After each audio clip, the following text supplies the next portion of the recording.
Man skal i hvert fald ikke harmonisere velfærdsydelser. Vi er ikke en social union. Det er det første. Det næste er, skal man begrænse muligheden for at tage velfærdsydelser med frem og tilbage over grænserne, eller ud og ind? Det er jo ligesom det handler om, og klart nej.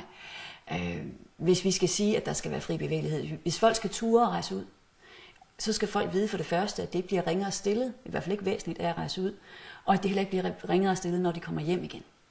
Altså du skal have den samme ydelse, og det skal tælle. Men vi skal bare huske, at der er jo ingen, der siger, hvordan vores sociale system skal se ud. Vi har faktisk mange ting, der er optjeningstid på. Der er faktisk en optjeningstid på 40 år for folkepension. Der er optjeningstid på 2 år for dagpenge.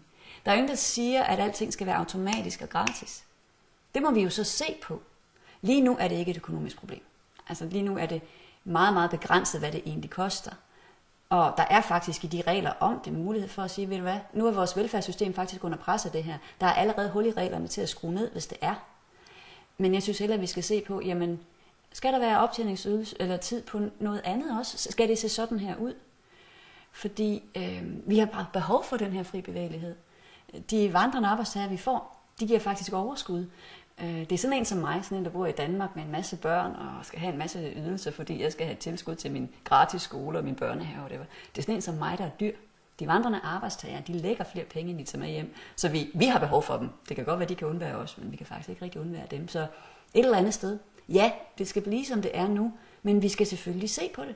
Altså, ting er ikke statisk. Vi må jo se på, om der er behov for at forandre på noget løbende. Det har vi en politisk proces, det her i Danmark. Okay. Jamen, så lige sådan, så det her, fordi da det her kørte afsted, så kom jeg i tanke om, at vi havde lavet en interview med Jon Kvist, velfærdsforsker ude på SDU, ikke også, ikke? Og han sagt, at det farlige ved den her debat, det er ikke, at der kommer x antal hertil. Det er, hvad politikerne kan finde på at gøre i frygten for, at der kommer flere hertil.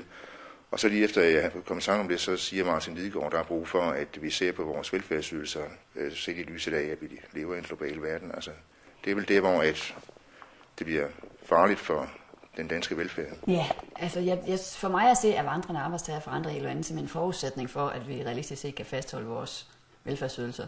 Vi føder ikke børn nok, vores demografi er ikke rigtig. Jeg tror ikke, vi kommer til at gøre så særlig meget ved det.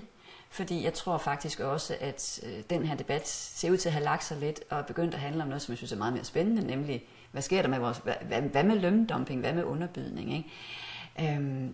Jeg håber ikke, vi kommer til at gøre særlig meget ved det. Jeg håber, at den storm i et glas vand, som det PT er, lægger sig. Hvis den så bluser op igen, og det så er blevet en storm i måske bare noget så stort som en opvaskebalje til den tid, så kan vi diskutere det. Lige nu er det et glas vand. Og det, jeg synes, der er ubehageligt ved den, fordi jeg kan heller ikke lide den, der er en undertone, som jeg synes er decideret klam. Der er en undertone af, at Maria, der har et navn, der ender på Q eller STU nede i Rumænien, hvis far er taget herop for at arbejde. Hun skal ikke have, hvad kan det blive, 1.600 kroner, 1.700-1.800 kroner i kvartalet, fordi han betaler fuld skat herop. Hvorfor ikke?